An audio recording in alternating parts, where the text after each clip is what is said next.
You sleep in the same bed, but feel miles apart. You lie there in the dark.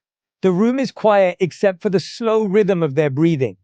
The same bed you've shared for years stretches between you like an ocean, and though your fingers could reach out and touch theirs in an instant, it feels as though you would have to travel a lifetime to close the gap. Your back is turned, or maybe theirs is, and in that stillness, you feel something far louder than silence. The absence of connection. You stare at the faint shapes on the ceiling, the soft shadows that dance when the curtains move. Once this sight used to be comforting. The end of another day spent together, a quiet you both created. Now it feels different. The shadows seem longer, the air heavier, and the ceiling has become a place you stare at to avoid looking at each other. You tell yourself it's just tiredness. You tell yourself it's nothing. But your chest knows it is something.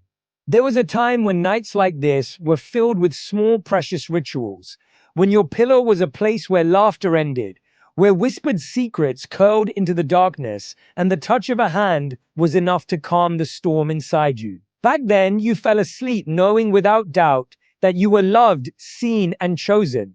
Now, you're not sure if they even notice when you turn away. You're not sure if you do.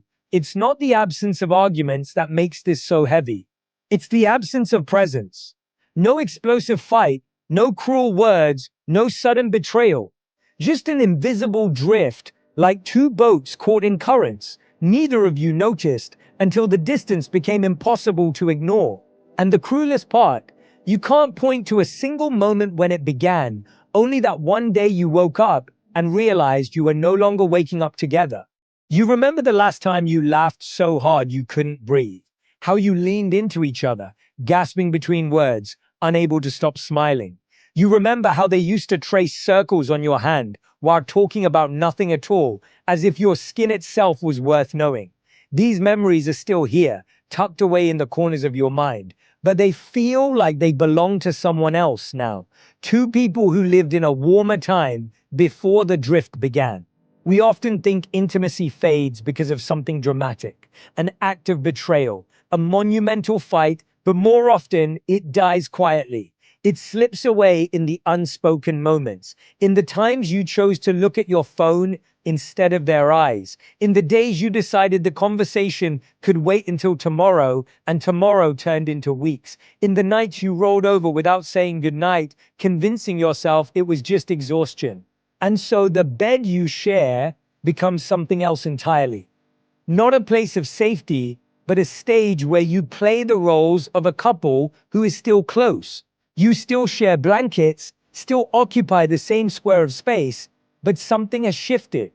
Love feels like a photograph, beautiful but still. There's no movement, no growth, just an image of what once was.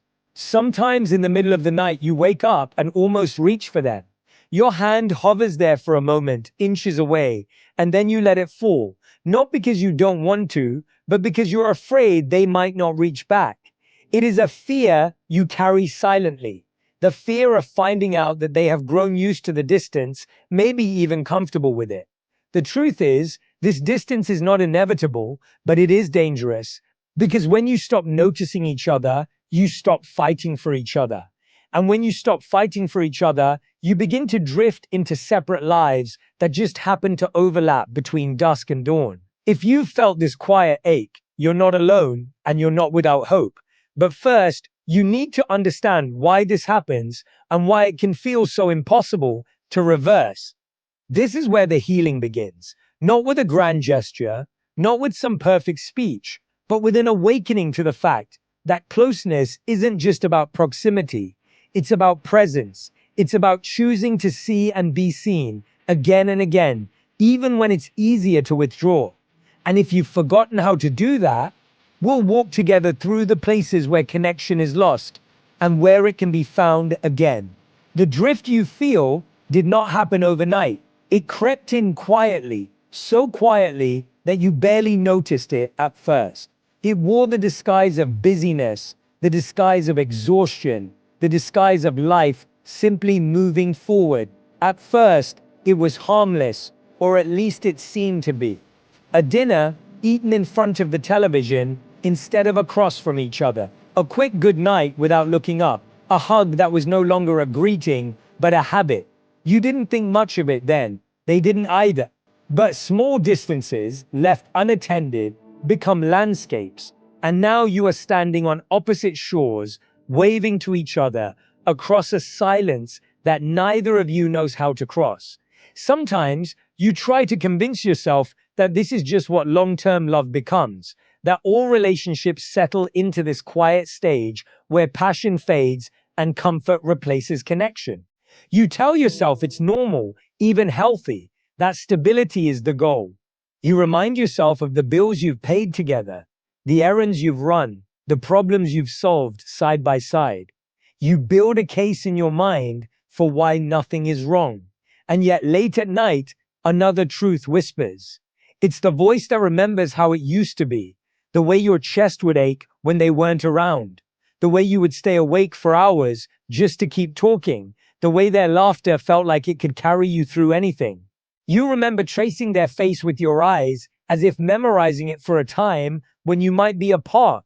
You remember wanting to know everything, what they feared, what they dreamed, what they would do if money and time didn't matter at all. That voice tells you something you've been trying not to admit. Love was never meant to be reduced to schedules and shared responsibilities. It was never meant to be measured only in years survived together. Love is not just staying under the same roof. It is seeing each other in ways the world cannot. It is noticing the way their eyes soften when they are tired. It is knowing the sound of their footsteps, even in a crowded room. It is remembering that they are more than just your person. They are still the stranger you once couldn't stop learning about. Disconnection doesn't always come from anger or betrayal. It comes when curiosity fades. When you stop asking how their day really felt and settle for how was it. When you stop wondering about the dream they've been holding quietly in their heart and start assuming they'll tell you if it matters. When you stop listening for the pauses in their words, the ones that carry what they couldn't say, you forget that a person is not a fixed image, but a river. They are always moving, always changing. And if you do not walk to the water's edge each day to see how they've shifted, you will wake up one morning to find the river has carved a new path far from you. Sometimes the drift feels safer than the truth because the truth demands action. It demands you say things that might feel awkward. I feel far from you. I miss us. I'm scared we're losing something we won't know how to get back. It demands you risk being met with silence or worse, indifference. And so you choose quiet, even when that quiet hurts more than anything they could have said. But here is the part you may have forgotten, and it matters more than anything. Distance can be closed. It will not close by accident. It will not close without intention, but it can close. And it starts with the smallest choices. Putting down your phone, holding their gaze a moment longer, touching their hand without needing a reason, asking a question and then actually listening for the answer. These small moments are not meaningless. They are the threads that weave closeness back into the fabric of your days. Before you can rebuild, you have to name what's been lost. You have to stand in front of it and say, we are not where we were. Not as a weapon, not as an accusation, but as a truth spoken in the hope of change. Sometimes the most loving thing you can say is, I miss you, even when you're right here. Because it's in that honesty, quiet, raw, and without blame, that the first bridge is built. And bridges are built not by avoiding the gap, but by facing it together, plank by plank, until one night you roll over and realize there is no gap left at all. Here is the deeper truth. Love doesn't die when people grow apart, it dies when they stop reaching for each other. The good news, the fragile, stubborn, beautiful news, is that reaching is always possible. Even now, even tonight, closeness is not an accident. It is not the natural result of time spent together, nor is it the reward for surviving the hard seasons. Closeness is built brick by brick, choice by choice, day after day, and when it fades, it can only be rebuilt the same way it was first made, with intention. There is no leap that will carry you across the distance in a single night. But there is a path, one that can be walked even from where you are now. And it rests on three simple but unshakable pillars: presence, curiosity, and courage. Presence is where it begins. You may think you're already present because you're physically there, because you share the same space, the same bed, the same life. But true presence is something else entirely. It's when you put down the knife while chopping vegetables because you want to hear the rest of their sentence. It's when you close the laptop, not just because they asked, but because you want to see the way their face moves when they talk about something that matters to them. It's the kind of attention that says, without words, you are worth my full focus right now. You remember when presents came easily, when you couldn't help but watch them across a crowded room, when you leaned forward at every story, when you caught every little change in their expression. Over time, the noise of life grew louder, and presence became something you assumed would happen by default. But presence isn't something that happens accidentally. It's a choice. It's the deliberate decision to make space in your mind for another person, even in the middle of your own chaos. And every time you choose it, the distance between you shrinks, even if only by a fraction. The second pillar is curiosity. In the beginning, you were endlessly curious about them. You wanted to know the details that no one else cared to ask. The smell of their childhood home, the song that made them cry without warning, the dream they carried but never told anyone else. Back then, their life felt like a book you couldn't stop reading. But somewhere along the way, you put the book down. Not because you stopped caring, but because you assumed you already knew the ending. Curiosity is what breathes life back into love, because people are never finished. The person you love today is not exactly the same as the one you met years ago. They have new thoughts, new fears, new hopes. If you stop asking, you stop discovering. If you stop discovering, you stop falling in love in new ways. Ask questions that open doors, not just check boxes. Instead of how was your day, ask what was the best part of today. Instead of are you okay, ask what's something you wish I understood about you right now. And when they answer, listen not just to their words, but to their pauses, their sighs, the way they shift their weight before speaking. That is where the truth lives. The third pillar is courage, because rebuilding connection will require you to step into spaces that feel uncomfortable. It will require you to say the things you've been holding back. I feel far from you. I miss us. I'm scared we're drifting. It will require you to be vulnerable first, even when you're not sure they'll follow. And courage is not about pretending you're unafraid, it's about reaching anyway. It's holding out your hand without knowing if it will be taken. It's leaning in when your instinct is to pull away. These three pillars, presence, curiosity, and courage, do not work in isolation. Presence anchors you in the same moment. Curiosity draws you toward each other. Courage carries you through the discomfort of the conversations you've been avoiding. Together, they create the conditions where love can breathe again. It is not instant, it is not effortless, but if you hold to them, you will feel the shift, at first in moments, then in days, and eventually in the way you look at each other across the room. And here's the quiet truth that makes this possible. You don't have to wait for them to start. Closeness can begin with one person deciding to show up differently, one person choosing to notice, one person lighting the candle again, even if the room has been dark for a long time. Often the other person will notice the warmth before they even understand where it's coming from. And warmth, once felt, is hard to ignore. If you start here, with these pillars, lived out in small ways, you will find that the ocean between you is not as wide as it seemed. Every act of presence, every question asked from curiosity, every moment of courage is a plank laid across the gap. And one night, you will roll over in bed and realize you are close enough to hear their breathing again, not just with your ears, but with your heart. You don't rebuild connection in grand gestures. You rebuild it in small moments that no one else sees. A quiet decision to pause what you're doing because their voice just shifted in a way you recognize. A hand resting gently on theirs while they're talking, reminding them that they are not speaking into emptiness. A question asked with genuine interest, not to fill silence, but to step inside their world for a moment. This is where love returns, not with fireworks, but with the steady lighting of small candles. The first practice is intentional presence. Tonight, when you sit beside them, at dinner, on the couch, in bed, choose one moment to give them your full attention.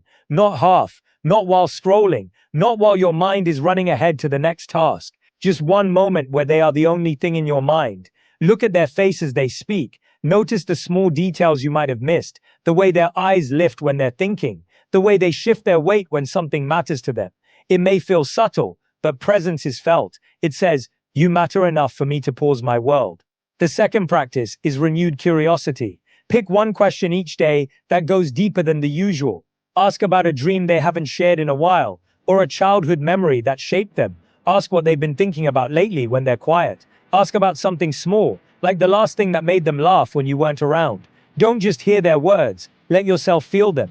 Imagine their answer as a gift, one you've been trusted to hold. The more you do this, the more you'll remember that they are not a finished story, they are a living one. The third practice is acts of quiet courage. This is the hardest one, because it means speaking the words you've been holding back. It means saying, "I've missed you," even if you're not sure how it will land. It means reaching for their hand without knowing if they will squeeze back. It means sharing something vulnerable, a fear, a longing, a truth, without hiding behind a joke or brushing it aside. Courage is the bridge between wanting closeness and living in it.